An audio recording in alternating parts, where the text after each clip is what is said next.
nandito na kami malapit sa school. Nasa school na kami. Nasaan ka na ba? Nasa tapat ng gate sa piling mo. Ayan, nandiyan ka na. Sa wakas naman. Sorry, late kasi nag-jeep ako eh. Gusto ko nag-LR. Nakita niyo ba si Che? O, yan lang ka na pala. O, ano na, saan na ba tayo? Ay, uy, ito na. Dito na pala tayo. Ayan na pala. Malabon Elementary School. Yan, tara. Tara, pasok na tayo. Tara. Tara na, Che. Bilisan ko.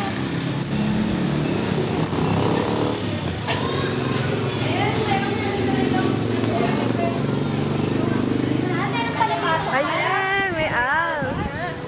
Alternative learning. Yes. Mag-als ka na lang. Oo nga eh. Sana nag-als na lang ako. Yan, tara pasok tayo sa iyo. Di ba, pulis? Yung mga books. Ayun, Ano ba ito? Presinto ba?